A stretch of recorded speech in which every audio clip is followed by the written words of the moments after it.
No empezamos la clase de las 7 de la mañana porque empecé a hacer turnos en el hospital y tenía noche turno. Entonces acabo de llegar, igual teníamos, era pendiente una presentación mía que ya se la voy a dar en unos momentos. Sí, sale, sí, yo esperé. Me avisan si el audio que se me va. Listo, porque todavía no tengo los audios. Bueno, entonces vamos a hablar de intoxicación. Ay, voy a grabar.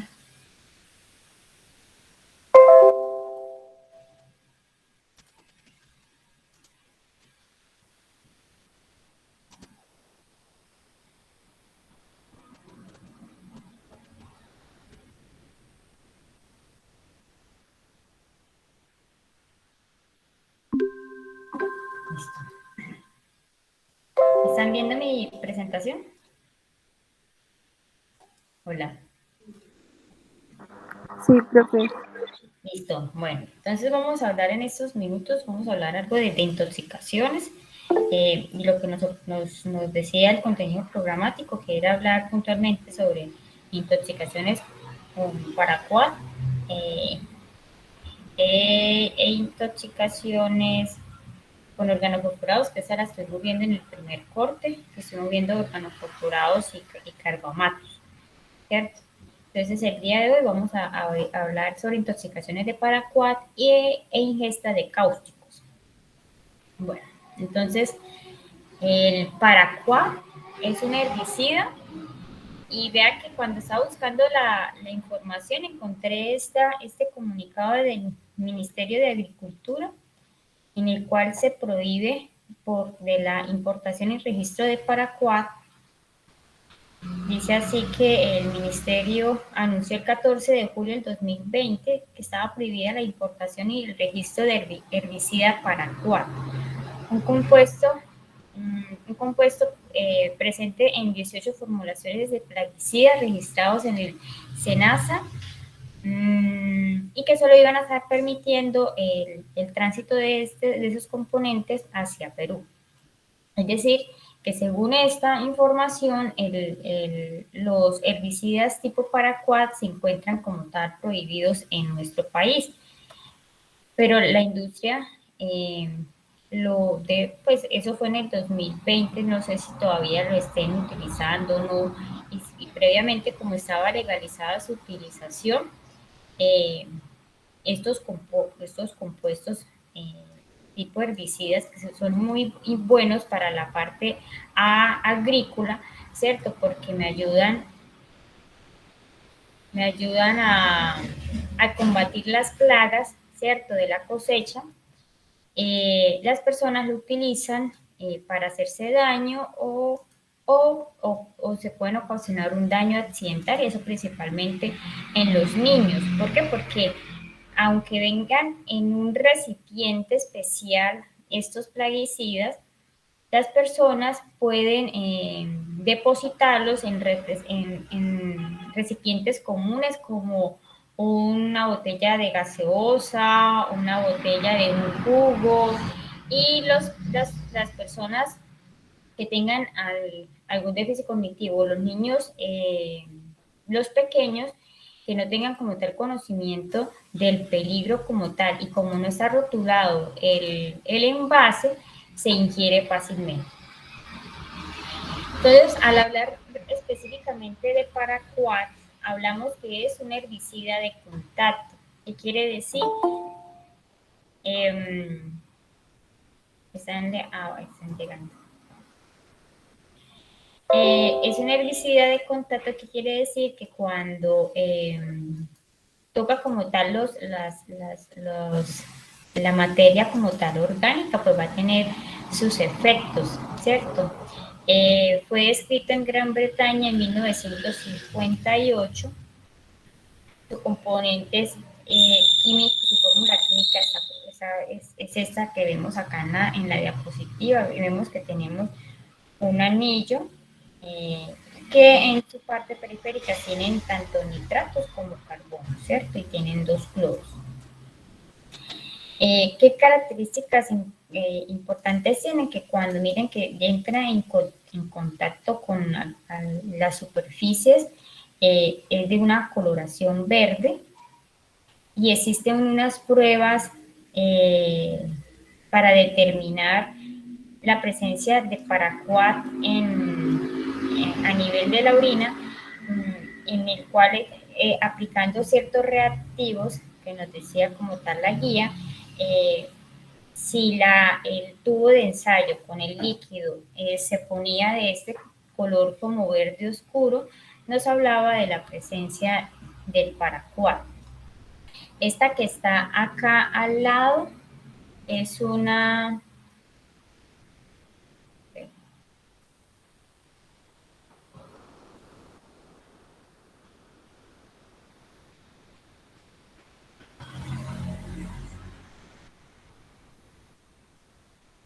Esta que está acá al lado es la mucosa estomacal.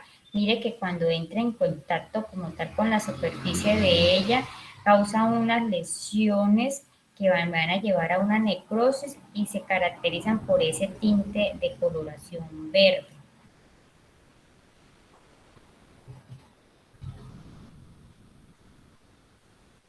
Algunas generalidades del paraquat: entonces es un herbicida no selectivo, es inactivado rápidamente en el suelo. O sea, mira, acá vemos unos agricultores esparciando como tal el herbicida que me va a ayudar como el control de las plagas para sus cultivos. ¿Y qué es de interesante del paraquat? Que de una vez este componente llegue al suelo,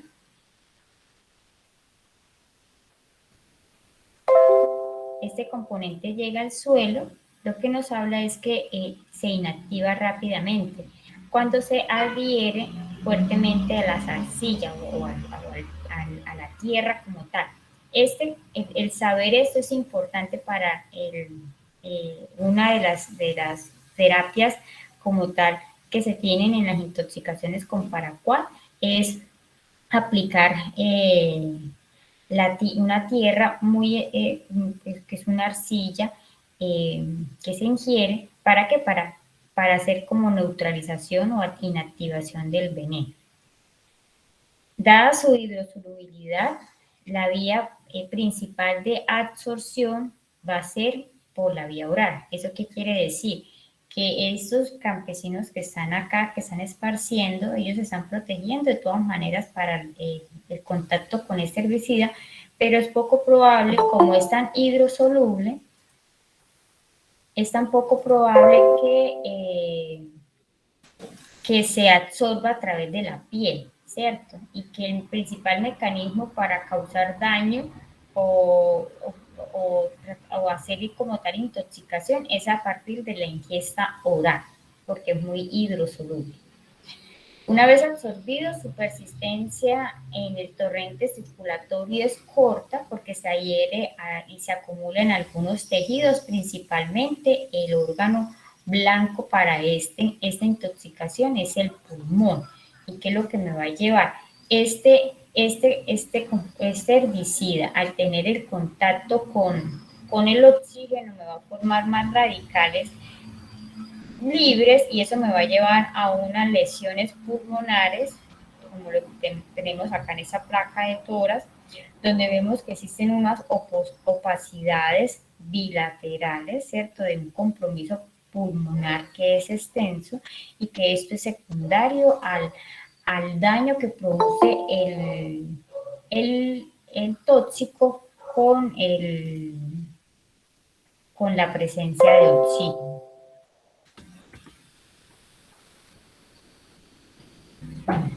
Tiene gran capacidad de liberar oxígeno en formas de óxidos y superóxidos, y todos esos son radicales, ¿cierto?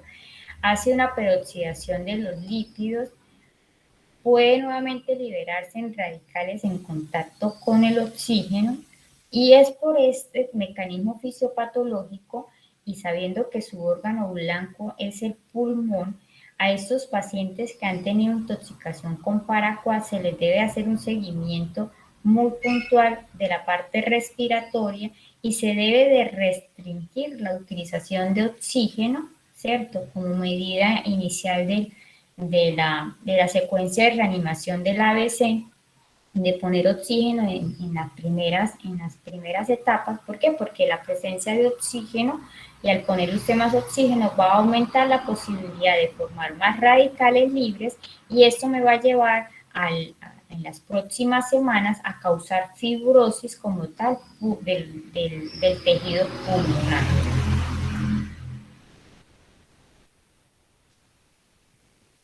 ¿Cuánto debe de consumir la persona para decir que es una dosis como tal tóxica?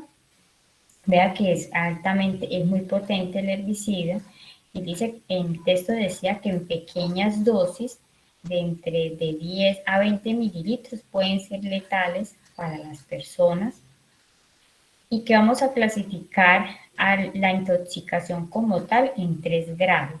¿Dependiendo de qué?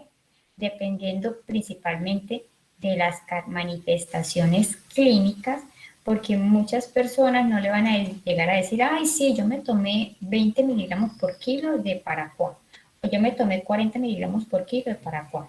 No, uno hace esta conclusión de cuánto fue más o menos los miligramos por kilo que tuvo la ingesta del paciente con las manifestaciones clínicas y con el recipiente que le traigan los familiares y que ellos más o menos le digan cuánto fue lo que tomó y dependiendo de la concentración que venga en ese frasco, miligramos por mililitro, usted calcule, bueno, si tomó 20 y en 20 hay tantos miligramos, entonces en tantos mililitros cuántos miligramos hay, eso lo multiplica por el peso y usted determina esta clasificación de descripción de cantidad como tal en miligramos del plaguicida. Pero la principal como tal va a ser siempre y siempre en nosotros la parte clínica. Entonces, si le llega un paciente que le dice que ingirió o accidentalmente Paraquat, ¿cierto? Que no sabe cuántos son los mililitros, entonces usted lo debe de clasificar. Si le llega entonces asintomático, solamente está presentando algo de vómito, diarrea y tiene algunas lesiones a nivel de la mucosa oral por quemadura por el cáustico, uno lo clasifica como un grado 1. Manifestaciones tipo 2, si tiene algunas lesiones por la presencia del mismo tóxico con la mucosa, puede hacer una reacción tipo cáustica, puede dañar la mucosa oral, esofágica o estomacal, como la vamos a ver ahorita más adelante. Entonces, si presenta vómito, diarrea, si hay compromiso sistémico, ¿qué es? Compromiso de los signos vitales, si hay presencia de dificultad respiratoria, sí o sí usted tiene que utilizar el oxígeno, entonces lo clasificamos en clase 2. En clase 3, aquellos pacientes que tengan ulceraciones marcadas en la orofaringe, porque esto es un cáustico y le va a causar daño en la mucosa, y aquellos pacientes que tengan falla multisistémica. ¿Y por qué es importante la clasificación del grado de intoxicación? Porque le va a permitir a usted, nos va a permitir a nosotros saber si esos pacientes van a tener una recuperación completa, van a ser en los pacientes que tengan una intoxicación grado 1. En aquellos que tengan intoxicación grado 2, pueden presentar algunas secuelas, pero vea que es tan letal que en algunos pueden llevarlo a la muerte por ese compromiso pulmonar entre las 2 a las 3 semanas después del consumo del tóxico. Y en el grado 3, la mortalidad típicamente se da en las 24 horas o en el transcurso de las semanas. Es súper letal. Entonces, bueno, acá para hacerlo el diagnóstico, entonces como le dije, las manifestaciones clínicas uno lo intenta como tal clasificar. Ahí en el texto también hablaban de esta prueba de campo que a partir de unos reactivos uno determina el cambio de coloración de la secreción que usted ya esté utilizando para el estudio, y dependiendo si se pone ese color verde, estamos hasta la presencia de un posible herbicida tipo paraquat. No existen como tal niveles que usted le vaya a decir al laboratorio, por favor, mírame los niveles de paraquat en sangre. No existen, ni mucho menos existen los rasgos tóxicos a nivel sérico. Lo que sí puede usted es hacer una evaluación de órgano blanco, entonces uno manda exámenes de función hepática, examen de función renal, electrocardiograma, hemograma, electrolitos, gases arteriales, una radiografía de tórax inicial como para ver cómo tiene ese parénquima pulmonar, y pues si el paciente empieza con dificultad respiratoria se tienen de hacer el seguimiento. A largo plazo, si el paciente sobrevive, como tiene un compromiso de la función pulmonar, pues va a tener un deterioro de ese intercambio o el movimiento de volúmenes pulmonares, ¿cierto? Como lo vean ustedes en fisiología. Entonces, porque como se está causando una enfermedad pulmonar fibrótica, eso me va a hacer una restricción como tal de los volúmenes, y eso lo voy a ver reflejado en las espirometrías. Tratamiento. Entonces, el tratamiento para la intoxicación de paraquat, entonces en primera medida no se debe poner oxígeno si el paciente está respirando adecuadamente. Todo paciente debe ser hospitalizado y considerado grave, así esté asintomático, y aún más en pacientes en condición pediátrica, ¿cierto? No, que se tome un poquito, no, déjelo hospitalizado, hágale los exámenes y determina a ver cómo es la evolución de este paciente, porque en las fases iniciales puede ser completamente asintomático, pero usted no sabe si más adelante le vaya a hacer ese compromiso pulmonar y se deteriore el paciente. Lo más importante y útil en el tratamiento es impedir la absorción del tóxico. Entonces, si el paciente ya lo ingirió, usted debe poner una sonda nasogástrica, y lo que se recomienda es aplicar esta arcilla como tal, que es la arcilla de tierra de Fuller, y yo lo conseguí, mire, está en Amazon, porque yo no sé, esos en las urgencias, pues yo cuando estoy haciendo el rural, yo eso no me acuerdo si eso existía. Yo doy gracias a Dios que el ministerio está diciendo que esto está prohibido, porque pues que uno tenga tierra de Fuller por todos lados para las intoxicaciones de paraquat que le lleguen a uno, pues no. Pero para que ustedes lo sepan, que mire, que si existe, lo pueden comprar en Amazon. Entonces es una arcilla, se llama tierra de Fuller al 15%.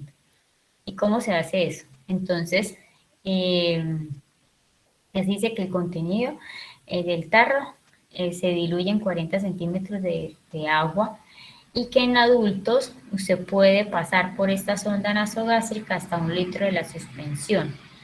Y en los niños el volumen va a ser de 15 centímetros por kilo. Si usted no tiene esta arcilla de Fuller, usted quiere que el tóxico no se absorba a nivel de la mucosa digestiva, y por eso le está aplicando la tierra de Fuller, porque la tierra lo inactiva, ¿cierto? Pero si usted no tiene, en el texto recomiendan aplicar carbón activado como una última o como una segunda alternativa, que la dosis sería de 1 gramo por kilo, y eso se repite cada 8 horas dependiendo de la condición clínica del paciente. Acá en esa imagen les muestro la tierra de Fuller, mire cómo es una arcilla, y acá en esta otra les muestro el carbón activado. Miren que acá está la sonda, ¿cierto? Acá está la jeringa donde se va a ir infundiendo la cantidad que usted le calcule en este caso, de carbón activo.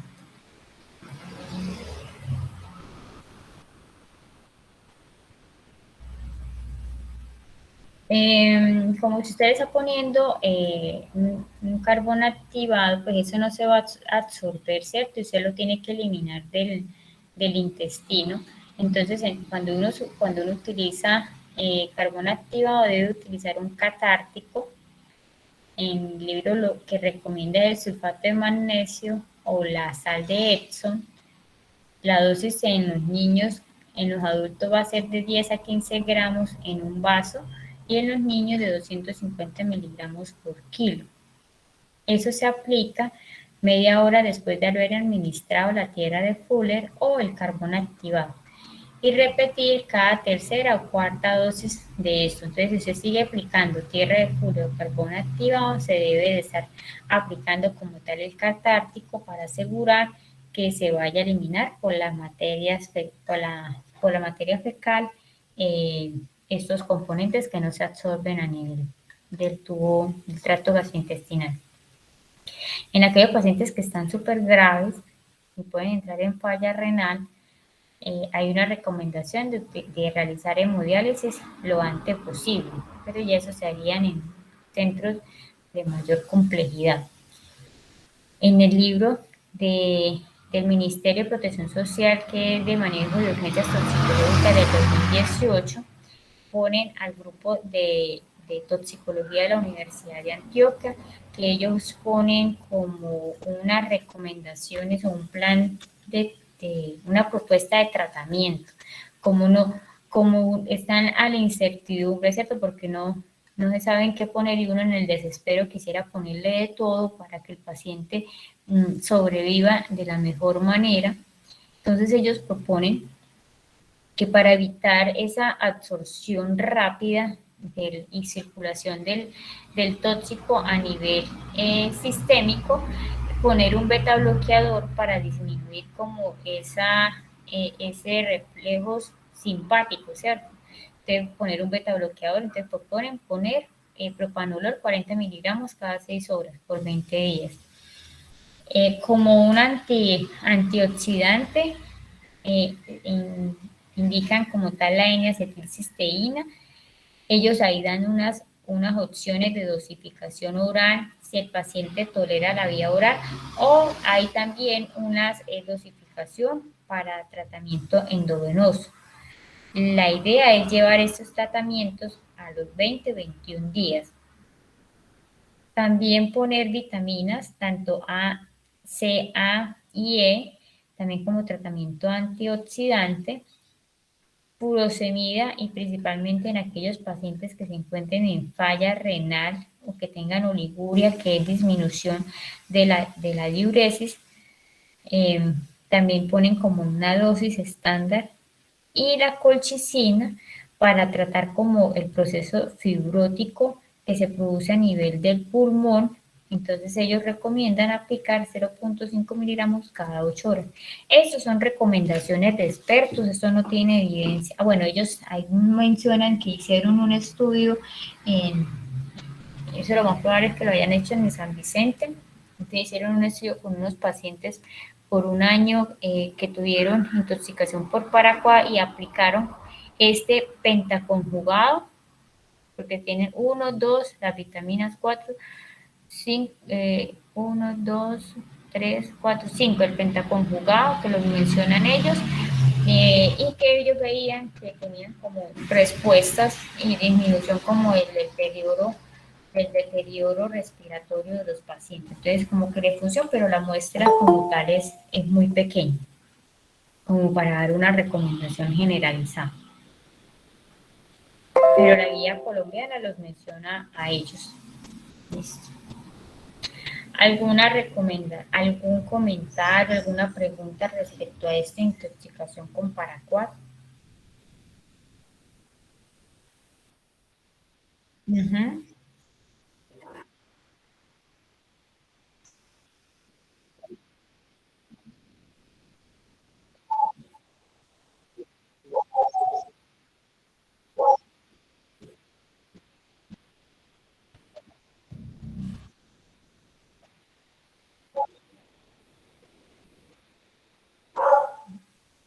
Esa pregunta usted la puede contestar,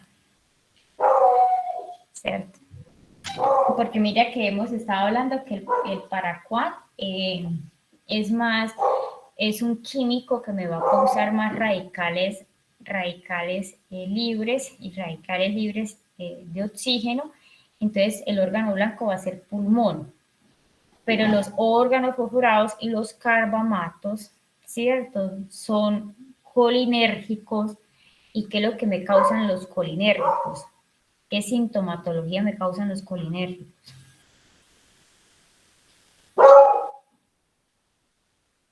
¿Qué me van a causar a nivel de la pupila? Si usted hay una intoxicación con órganos fosforados, usted va y mira la pupila cómo va a estar. Santiago. En, en Romeo, miércoles. usted le mira la piel y cómo va a estar la piel. ¿Pálida? Va a estar pálida, va a estar frío y sudoroso. Si usted le esculta los pulmones, ¿cómo van a estar los pulmones?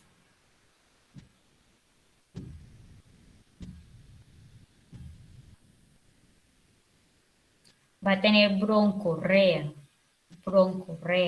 ¿cierto? Si usted le esculta el abdomen, ¿cómo va a estar ese abdomen? El peristaltismo, el movimiento del intestino, ¿cómo va a estar? Aumentado. Está aumentado. ¿Y tienen diarrea o tienen constipación? Tienen diarrea. Tienen diarrea. Entonces, si ve que es el síndrome colinérgico, y acá en esta tabla, ahí no hay nada de síndrome colinérgico. Pues tiene vómito y diarrea, bueno, estaría dentro de ahí de posible, pero es que se tiene que ir como a los blancos, entonces lo primero que tiene que ir a buscar son las pupilas. Las pupilas mióticas le hablan de un síndrome colinérgico, ¿cierto? La broncorrea, la sudoración, la diarrea, la palidez. Cambio acá, lo que vemos en la diapositiva es que pues sí puede haber vómito y diarrea, pero en la medida que sea severa la ingesta de ese tóxico, y como es un cáustico, mire que me va a causar lesiones a nivel de la cavidad oral, o sea, me van a causar úlceras en los órganos fosforados. Nosotros no veíamos eso. Y recuerden otra cosa también importante, que los órganos fosforados sí se puede hacer una intoxicación por el contacto de la piel. Entonces, ellos con ese esparcimiento del veneno, si la ropa se les impregna, a ellos por medio de la piel se pueden intoxicar, no necesariamente tiene que ser por ingesta del órgano fosforado del carbamato. Cambio en esta, sí debe de haber ingesta. En esta no hay intoxicación como tal por absorción de la piel, porque es hidrofílico. ¿Cómo se toma? Y entre más grave sea la intoxicación, pues yo voy a tener más posibilidades de encontrar lesiones a nivel de la cavidad oral que me sugieran que la persona esté posando, pues que se haya ingerido algún cáustico, como lo vamos a ver ahorita más adelante. Pero vea que sí se diferencia bastante, pues bastante. Tiene varias diferencias, Santiago. Listo, dijiste otra. ¿Cuál era la otra?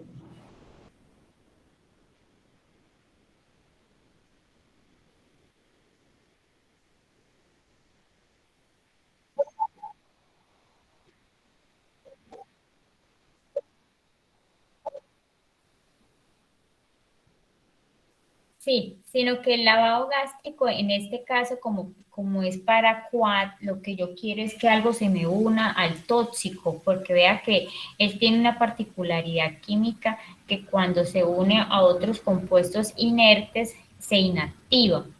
Entonces, sí o sí, lo ideal es poner o la tierra de Fuller o por otra opción el carbón activado. No solamente el lavado, no solamente estaría indicado hacer lavado con solución salina.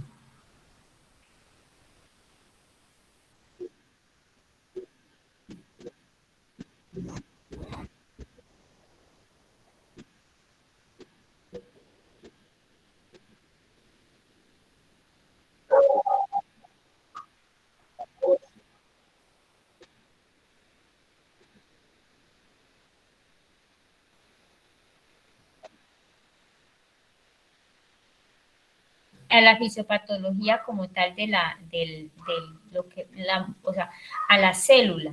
Pues sí, el tratamiento como tal, por ejemplo, lo que propone la Universidad de Antioquia es retrasar como el mayor daño que se pueda producir por el tóxico, porque mire que a pequeñas cantidades puede ser lesivo y letal, ¿cierto?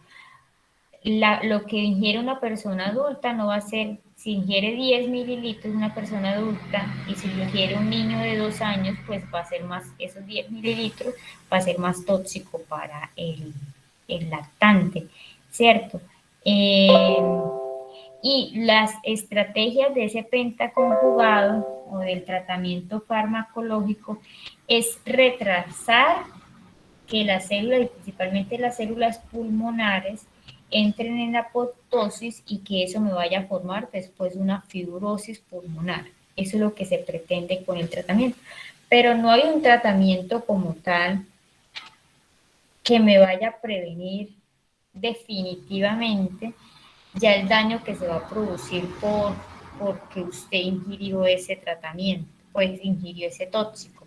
No lo hay, pues es que son y vea, y como esto pasa es en países subdesarrollados, las propuestas terapéuticas se las deben de inventar o las estrategias se deben de hacer entre nosotros, ¿cierto? Porque las personas son las que, y las del campo son las que tienen fácil como acceso a estos herbicidas. Entonces no existe como tal un jarabe, una pastilla, no, es tratamiento de soportar y de esperar a ver hasta cuánto va a ser el daño máximo que le vaya a producir el tóxico a esta persona. En algunos los puede llevar para la muerte, en otros los pueden dejar en coma, con apoyo ventilatorio permanente, ¿cierto? Intubados por largo tiempo, porque pues tiene mucho compromiso pulmonar. Yo particularmente nunca lo vi. Sí tuve en medicina, cuando estaba en medicina interna, pero no seguí el caso. Que los profes decían que pobrecito, porque pues quién sabe cómo iba a terminar ese paciente, pero no supe al fin cómo terminó. El paciente estaba asintomático, pero los profes decían, y como dice el texto, dentro de los pocos días o semanas se va mostrando la sintomatología y se deterioran completamente.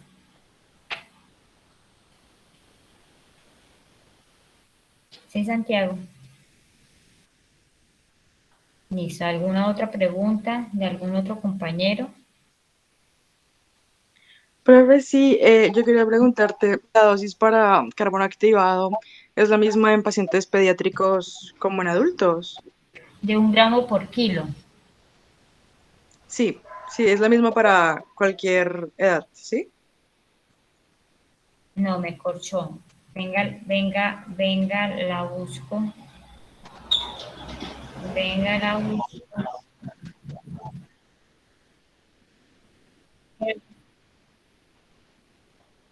Pero yo creo que no es 1 gramo como tal. Espere, la buscamos. Espere, la confirmamos. Tanto en pediatría como en adultos, ¿dónde lo consiguió? Muestre, compártalo.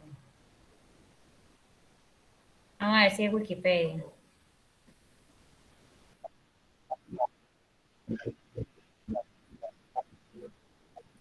Sí, claro.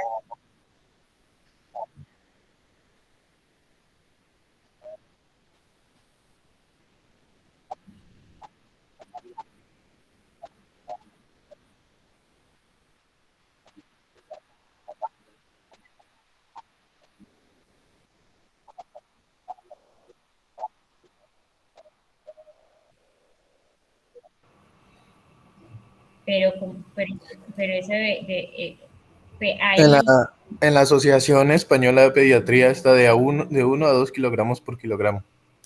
Digo, de 1 a 2 gramos por kilogramo. muestra acá, yo confirmo acá con esto, urgencias, intoxicaciones, acá.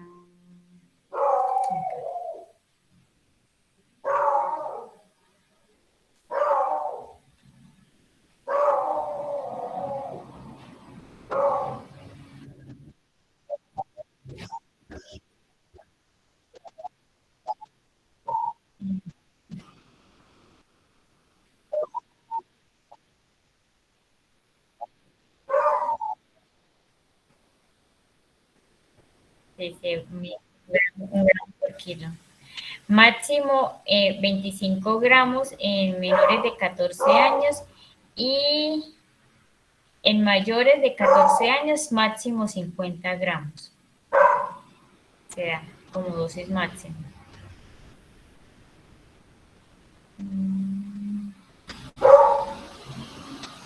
Sí, listo. Ya le contestamos su pregunta, Laura. Sí, profe. Profe, y tenía otra pregunta. Por las lesiones pulmonares del paciente que puede llegar a producir alguna dificultad respiratoria, en ese momento la prioridad, si llega un paciente así, es usar la onda nasogástrica para aplicar la tierra de Fuller o poner oxígeno sabiendo que eso produce más superóxido. Pues lo ideal es no poner oxígeno, pero el paciente le llega con dificultad respiratoria, usted no sabe por qué. Usted empieza reanimación, ABCD en reanimación, y primero lo estabiliza, saca paciente y después se pone a buscar qué fue lo que le produjo ese paciente. Y si ese paciente es lo que se tomó Paraquat, pues usted ya sabe que con el oxígeno que le están medicando, pues se va a empeorar más, pero ¿qué más se puede hacer? Ok. Gracias, No profe. hay de, Esas eran las preguntas. no hay de otra, porque es que si llega un paciente a urgencias inestable, usted empieza de una vez a hacer reanimación. Entonces, que vía aérea, que ventilación, que circulación, sí, el ABC, que la parte neurológica, el déficit neurológico, el ABC de reanimación. Y se empieza a aplicar todo, pues acceso venoso, oxígeno, reanimación hídrica, si está con hipovolemia, pues poner, con un choque hipovolémico por sangrado, pues poner sangre. Si tiene mucha dificultad respiratoria y no le da con la máscara de no reinhalación, usted sabe que lo tiene que intubar, pues lo intuba. Y ya después, si usted sabe que fue por Paraquat y se le está poniendo pues la FIO2 al 100%, usted sabe que fue por ejemplo el pulmón. Pero pues el paciente, quién sabe cuáles fueron las circunstancias por las que se ingirió o accidentalmente tomó el Paraquat. Y esperemos que no les llegue a pasar, porque igualmente mire lo que pasó con lo que dijo el Ministerio de Salud, que supuestamente va a estar más, pues está prohibida la, la importación como tal de ese compuesto que es muy tóxico, es que es demasiado, es que es poner al sistema de salud como que yo qué hago con él, pues yo qué más puedo hacer. Sí. Profe, Analizar simultáneamente con la arena, tener en cuenta que no, pues si tiene arena, le pone arena que es más efectiva. Si no tiene arena, le tiene que poner carbón activado de medidas desesperadas. profe, yo le he hecho y lo pregunto por el chat. Esto, Gracias.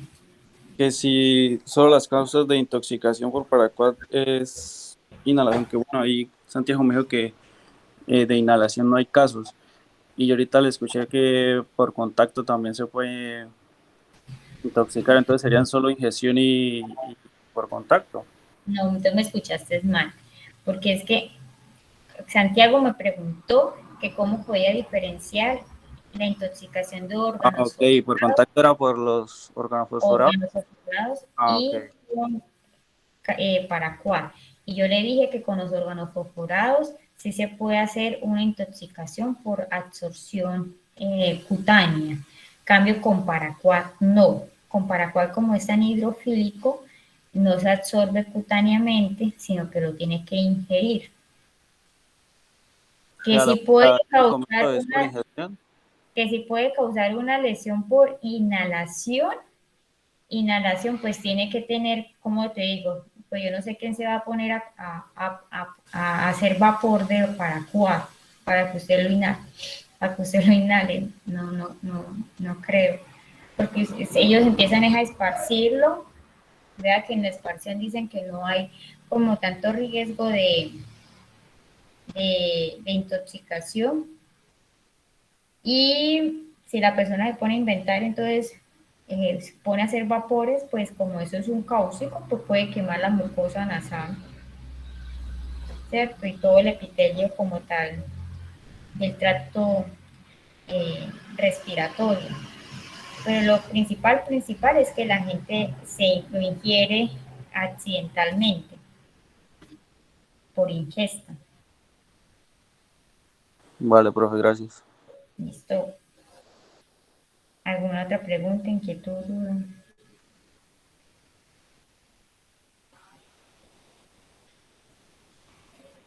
Al parecer no. Listo, seguimos entonces.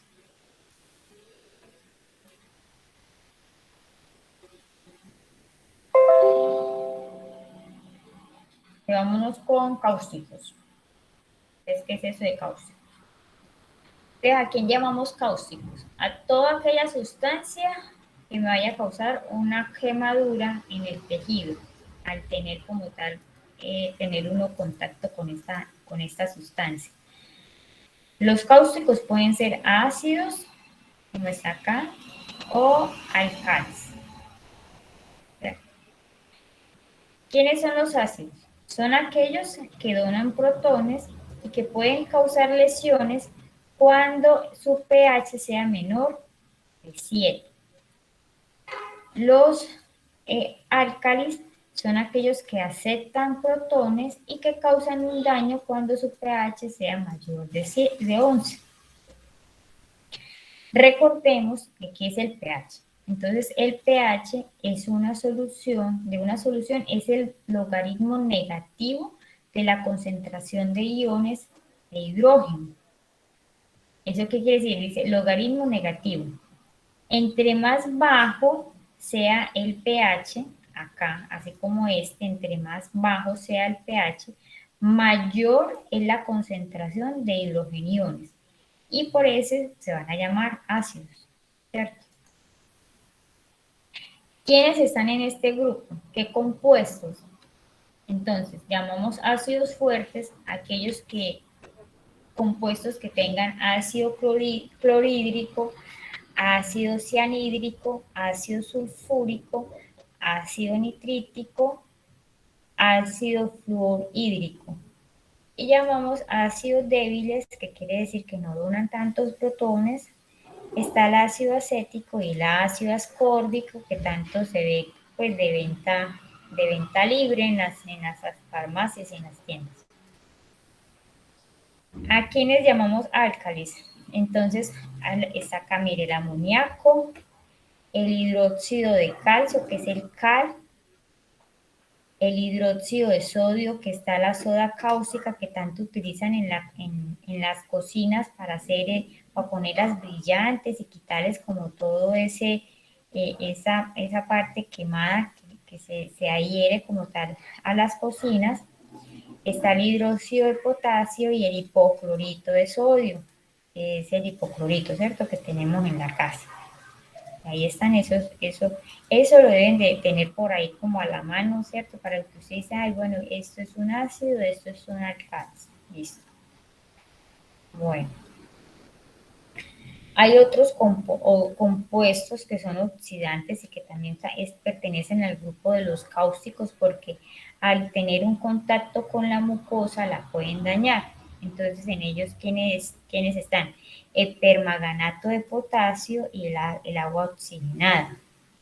Otros están como el formol, la cregolina, los dicresoles, las sales de mercurio. Mire, acá está nuestro amigo que estábamos hablando ahorita, paraquat, las tabletas de Sinestés y el fósforo blanco. Acá les traigo unas imágenes de cómo vienen eso. Mire, la soda cáustica que la utilizan tanto para la limpieza como tal de la cocina y que para que la cocina brille y se vea más linda. La clorina que para destapar destapar los drenajes, mi desinfectante de cuartos de basuras y de drenajes, el hipoclorito de sodio, ¿cierto? Acá está. Y acá les traje que es los ingredientes del quita esmalte. No hay como tal algo, vea que tiene muchos componentes, uno no los puede como tal definir que sea un ácido o un álcalis porque tiene de todo, esos quita esmalte. Bueno, eso es para que vieran quiénes son esta familia de elementos. No hay una dosis como tal específica, ¿cierto? De decir, tal dosis me va a causar tanto daño, no existe. Y la potencia de soluciones corrosivas varía ampliamente entre la una y la otra compuesta. O sea, un compuesto me puede causar determinado daño en la mucosa y otro daño como tal. Pero sí es importante que nosotros sepamos qué tipo de compuesto me estoy enfrentando, si es un ácido o es una álcalis o una base. Y eso es porque por la parte fisiopatológica, si estoy ante un ácido, ¿qué es lo que le va a pasar a la mucosa? Entonces la mucosa lo que me va a llevar es a una disección como tal de las células epiteliales y causa una necrosis de coagulación. Causa necrosis de coagulación, la cual de alguna manera limita la penetración de la sustancia. Pero, o sea, limita, por ejemplo, a nivel esofágico. Causa la necrosis de coagulación en la mucosa y va a limitar que ella siga como penetrando, que para que se vaya hacia la serosa, ¿cierto? Que siga penetrando a nivel de la capa muscular, o sea, que llegue a la mucosa, después la capa muscular y después llegue a la serosa. El ácido la limita, pero ella sí puede, el ácido como tal, sí puede viajar a nivel sistémico y ese a nivel sistémico sí me puede causar acidosis metabólica y compromiso como tal sistémico, entonces me puede llevar a la acidosis metabólica. A nivel de la mucosa me puede causar edema, eritema, ulceración y necrosis.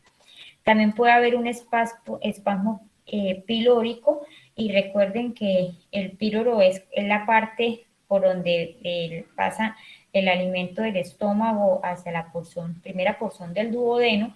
Entonces, si hay una estenosis como tal, un espasmo de ahí, pues voy a tener más tiempo el ácido a nivel del estómago o del esófago que me puede estar causando daño.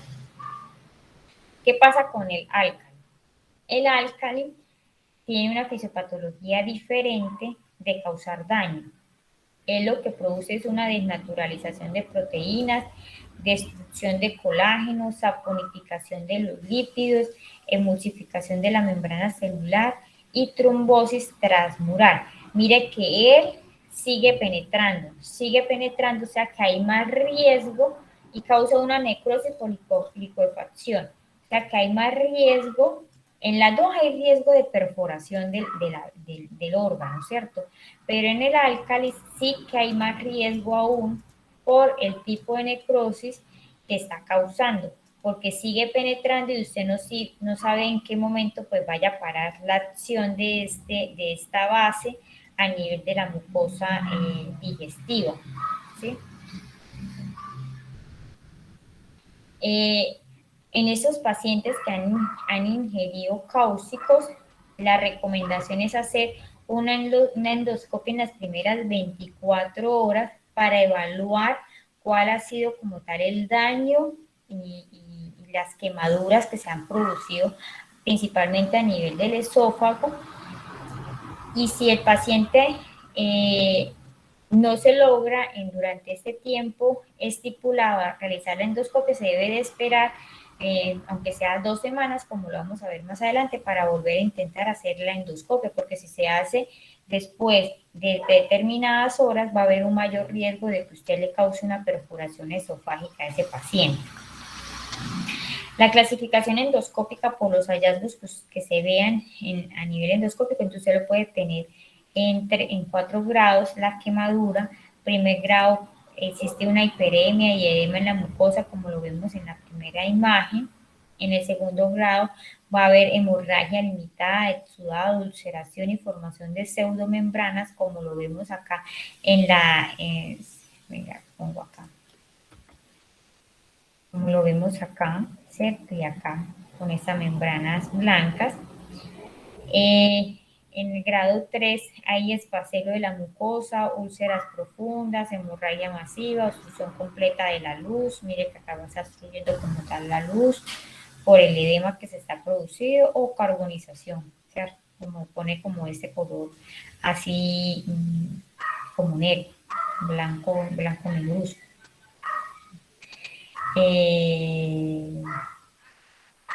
Y cuarto, la perforación, que en esta no está.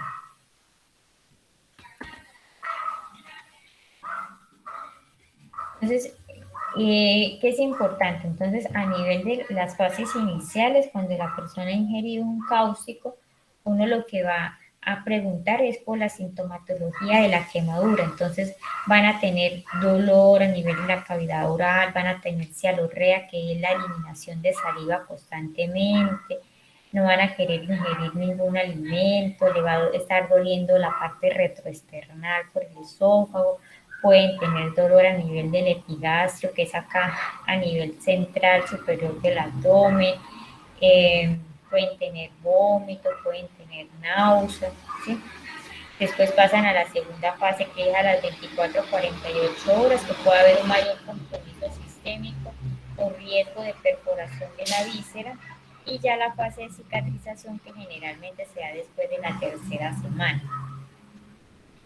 Los que van a desarrollar como tal estenosis de la disfagia, esa estenosis la hacen el 60% en el primer mes y el 80% en el segundo mes.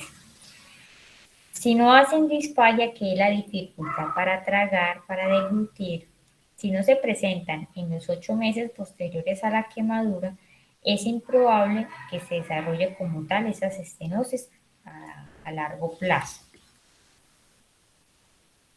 Mire lo que les decía, el diagnóstico, y eso tuvimos un caso en San Vicente este año de una niña que se había tomado, que la mamá se estaba arreglando las uñas y tenían el quita esmalte ahí al lado. Es que la niña agarró eso y se tomó un sorbito, decía la mamá, un sorbito solamente se tomó, pero que ella la había llevado al médico como para ver. Y la niña solamente tenía un poquito de eritema acá en los labios, y había tenido algo de salivación y ya, no tenía más nada. Ella estaba sin vía oral porque pues se ingresa a urgencias, se deja sin vía oral, solamente con líquidos endovenosos, esperando a la gastroenteróloga que venga, lo examine y determine si le pasa turno quirúrgico para hacerle la endoscopia. Entonces, nosotros la evaluamos con la profe y la mamá insistía que ella se quería ir porque pues eso había pasado como un sábado, la doctora no iba hasta el lunes, la niña había estado así todo ese tiempo, ya estaba cansada y se quería ir la mamá. Quería ir, que la niña ya no tenía nada, que se sentía bien y eso reprochó, casi me firma el consentimiento informado. Hasta que por fin, y lo que la profesora encontró, mentira, eso tuvo que haber sido de como domingo para lunes, pero había el domingo y el lunes fue que la vio la profesora porque no habían pasado más de 24 horas. Pero la mamá ya estaba cansada de estar en urgencia y se quería ir para la casa. Y la profe la vio y ese lunes en la tarde se pasó a la endoscopia y oh sorpresas, tenía ese esófago todo súper quemado, súper quemado, y solamente tenía unas pequeñas lesioncitas en la boca. Eso ¿qué les quiero decir? Si a ustedes les llega un paciente, y eso más que todo pasa con los niños, es que se tomó tal cosa, ustedes tienen que mirar ingredientes de la sustancia, usted determina si es un cáustico, y si ese cáustico es un ácido, es un alcali, usted sabe que ese paciente muy probablemente, y más si tiene lesiones a nivel de la cavidad oral, si tiene lesiones acá en los labios, muy probablemente va a tener lesiones en todo el esófago. Ese paciente se debe de hacer endoscopia, no los pueden mandar para la casa. Entonces el paciente, ustedes lo ingresan, le ponen líquido, le dejan sin vía oral y lo remiten a un centro de mayor complejidad lo más antes posible para que logren esta ventana del máximo 24 horas para hacer la endoscopia, porque si no se hace en este transcurso se debe de esperar entre 2 a 3 semanas para realizarla y evitar como tal el riesgo de perforación temprana por realizarla en ese momento en que el tejido está muy friable. Unas ayudas diagnósticas que se pueden realizar son radiografías de abdomen y de tórax, y eso más que todo buscando signos de perforación de la víscera, y se debe realizar algunos estudios básicos como para mirar el estado sistémico de ese paciente. Entonces, el cuadro hemático, hemoclasificación, pues si usted tiene que transfundirlo, electrolito, glicemia y gases arteriales. Entonces, ¿cuál es el mejor tratamiento para las quemaduras por cáustico? El mejor tratamiento es la prevención. Y eso quiero que les quede a ustedes, si tienen hermanitos, si tienen primos, educarse en ustedes, de evitar de reciclar todos estos compuestos químicos en recipientes que no estén rotulados y que no estén etiquetados. Que si tienen niños menores, niños pequeños, todos estos recipientes, así estén rotulados, deben de estar a una altura que ellos no alcancen ni con una silla. Y si ellos alcanzan, deben de estar con candado, ¿cierto? Porque los niños ellos no tienen la conciencia del peligro, y eso es normal en la infancia. Entonces, como no tienen la conciencia de peligro, ellos no van a saber, y los responsables como tal van a ser las personas adultas, ¿cierto? Y todos estos inconvenientes se pueden prevenir si las personas que cuidan a los niños son precavidas. Yo, por ejemplo, tengo un sobrino y esto de soda cáustica, eso se puede estar cayendo la cocina, pero nosotros no compramos soda cáustica porque es una tragedia esa soda cáustica de que vamos a limpiar la cocina para que quede brillante. Y si se tiene un niño pequeño, pues un niño, eso es evitar esos compuestos tan potentes que son muy buenos para la limpieza, pero son una tragedia si existe un accidente accidental con alguno de algún niño. Bueno, si le llegó, bueno, le llegó. Entonces siempre la ABC, la reanimación, uno tiene que enfatizar en la vía aérea, pues de abrir la vía aérea, y eso lo irán a ver cuando estén ustedes en urgencia o en el curso de reanimación, cómo se hace eso. Siempre buscarle, decirle a la familia que le traiga el recipiente para que ustedes miren qué es lo que contenía como tal ese recipiente, ¿cierto? Y poder saber si es un álcali, si es un plaguicida, si es un herbicida, si es una base, si es un ácido, ¿cierto?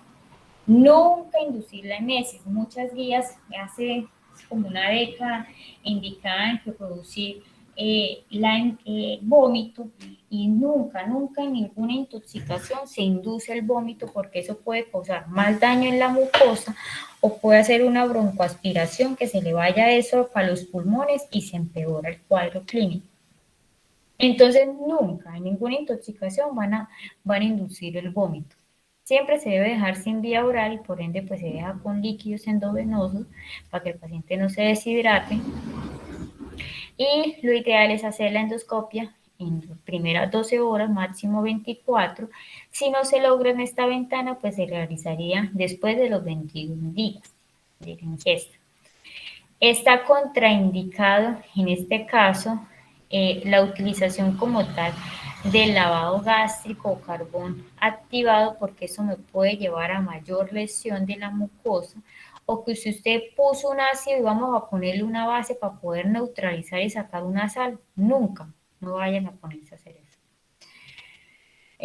Se ponen líquidos endovenosos, analgesia, protección gástrica, con lo que nosotros vimos en el corte pasado, entonces sería idealmente los IBP, que son los inhibidores de la bomba de proteasa, que serían el omeprazol. Si tiene edema en la vía aérea, algunas guías recomiendan la utilización de corticoides, 10 miligramos IV en adultos o 0.3 miligramos por kilo en niños.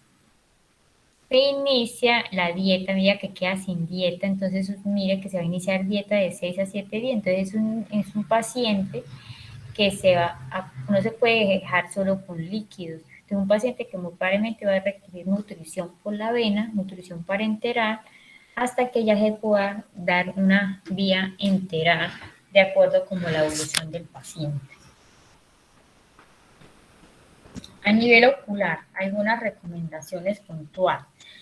Entonces el paciente estaba trabajando y le cayó algún ácido en el ojo, ¿cierto?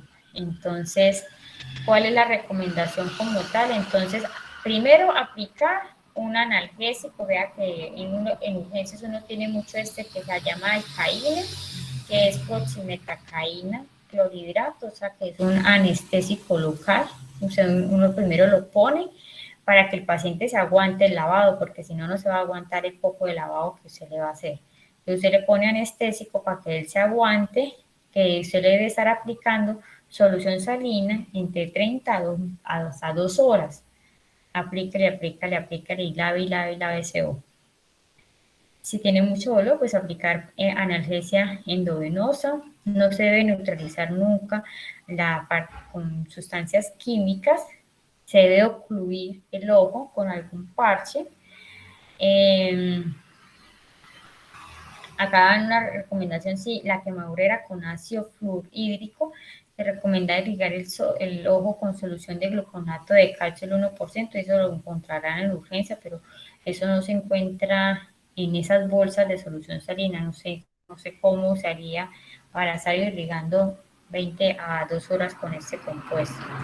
Y siempre, pues ese paciente usted le hace anestesia, le lava el ojo, le pone un parche y lo manda para los tambores, para que le dicen el ojo. Por inhalación. Acá sí, mira, sí está indicada la administración de oxígeno humidificado hasta que mejore como tal la sintomatología. Si hay broncoespasmo, uno puede utilizar los agonistas beta 2 tipo salbutamol, hacer tanto nebulizaciones a 2.5 miligramos o hacer puff de inhalación con la inhalocam.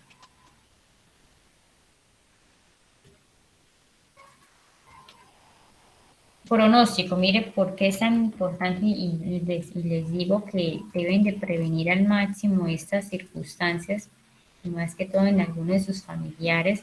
¿Por qué? Porque mire, es que las quemaduras grado 2 y grado 3 y grado 2 que requieren dilataciones esofágicas, porque miren cómo queda el esófago, como una cicatriz. Ustedes tienen cicatrices, ¿cierto? Usted sabe que el tejido que se forma ahí es un tejido fibrótico que se puede retraer. Entonces, mire, esta porción de acá hizo eso, hizo una cicatriz fibrótica que disminuyó la luz del esófago. Y eso pasa en las quemaduras de grado 3 y algunas grado 2. Solo menos del 50% van a mejorar con las dilataciones que le hacen los gastroenterólogos, con algunos dispositivos que le dilatan. Y muchos van a tener que ponerle un esófago utilizando una porción del colon. O sea, le hacen una esofaguectomía con el colon, le hacen un nuevo esófago, ¿cierto? Pero dígame la calidad de vida de ese paciente, muy complejo. Y el otro tema es el cáncer esofágico. Ocurre aproximadamente el 5% de las quemaduras esofágicas por cáustico, y esto ocurre entre los 16 y 14 años después de la ingesta de un cáustico. Es decir, que esa persona tenía 5 años, 2 años, cuando tenga 40 años pues va a tener un cáncer de esófago y muy jodido. Eso, eso. Acá eran como imágenes, ¿cierto? De las lesiones, que me mire como causan obstrucción de la luz, del edema, y acá disminución de la luz completamente, que es eso en una radiografía con medio de contraste. Una vía digestiva superior con medio de contraste. Y siempre, siempre, siempre, siempre que esto nunca puede pasar, esto nunca puede pasar, que nunca pase en su familia, que tengan recipientes y miren que ni siquiera están rotulados, los envasan y no saben qué es lo que es. Ay, yo no sé, yo metí, alguien metió algo de ahí, no sabemos qué es lo que tiene y eso es una tragedia completa, ¿cierto? Y miren, les pasan a ellos, además que todos los niños, porque ellos no tienen conocimiento del peligro.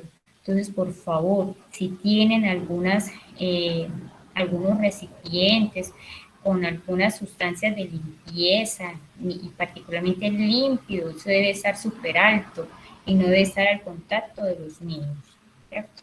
Ellos no miden el peligro. Ese es el mejor tratamiento. ¿Alguna pregunta, inquietud respecto a esto?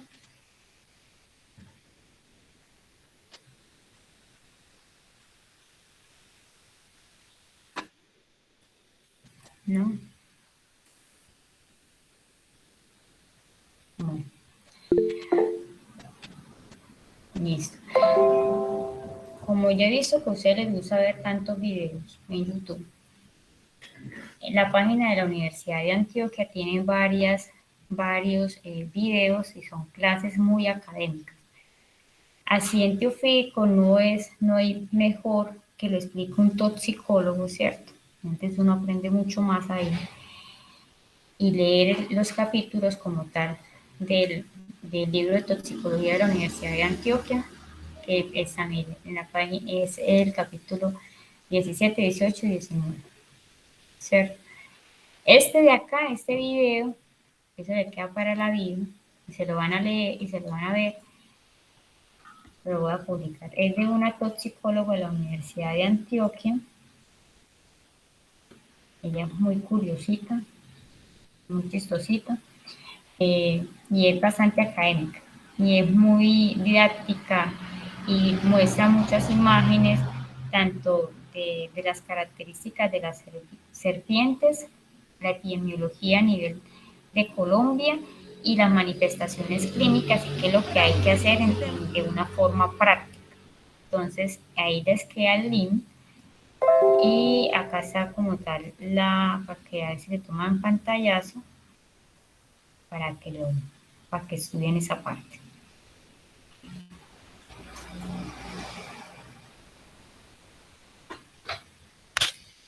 Que si va a salir algo del video en el parcial, sí. Entonces se lo recomiendo que por favor se lo lean y se lo escuchen. Y que si en el parcial va a salir algo de lo que vimos hoy, sí. Entonces espero que hayan prestado atención y hayan aprendido. ¿Alguna pregunta?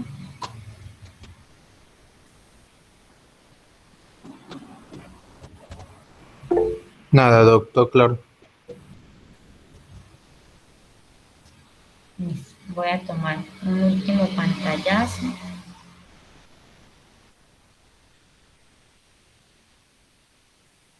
Entonces la idea es, sí señor.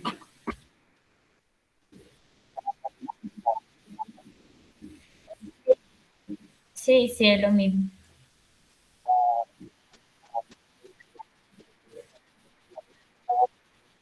De Botros, sí, Botros, no el Botos.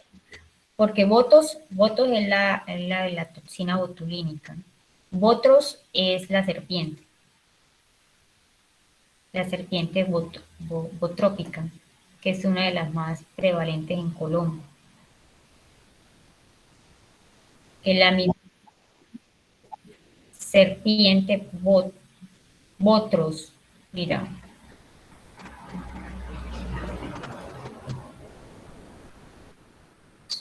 Venga, le muestro. BOTHROPS.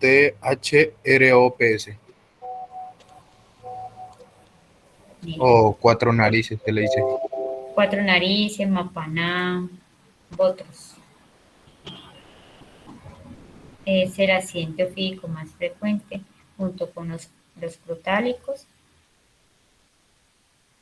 que lo muestra ahí la doctora en el video. Entonces, para que hagan el favor, dura como 1 hora y media el video. Y que aprendan mucho. Listo, Santiago.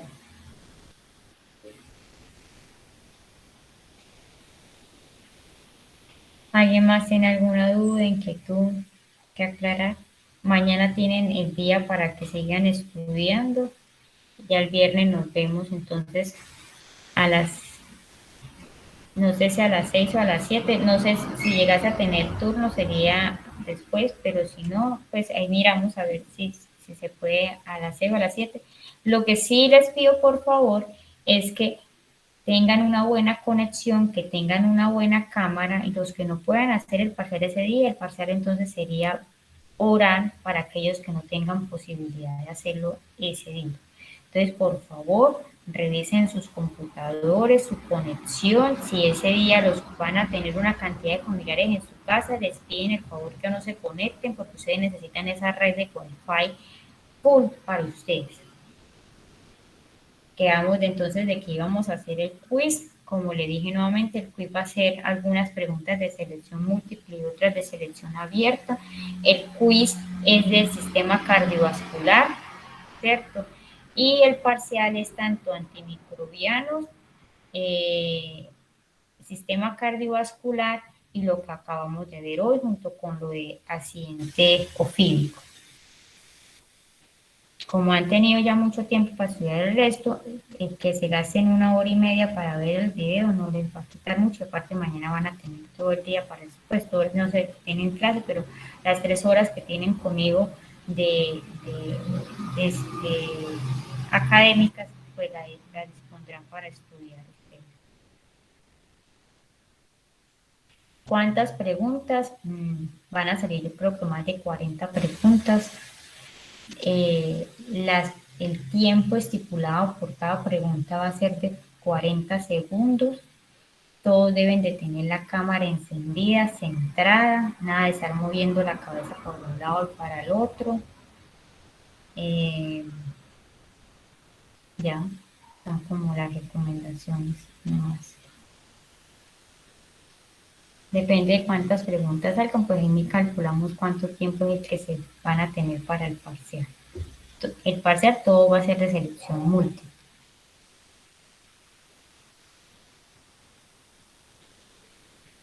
¿Listo? Sí, doctora, gracias. Vale, doc. Listo. Bueno, entonces nos vemos el viernes. No les digo ahorita realmente si nos vemos a las 6 de la mañana. Espérame mañana en la tardecita. Si nos vemos a las 6 o nos vemos a las 7.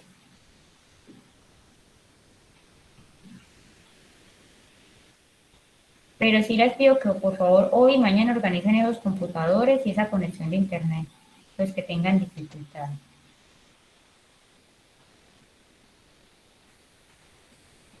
¿Listo? Bueno, nos vemos entonces. Listo, doc. Nos vemos entonces el viernes. Chao, muchachos. Vale, doc. Hasta luego. Chaito, hasta luego. Feliz día, doctora. Hasta luego, chao.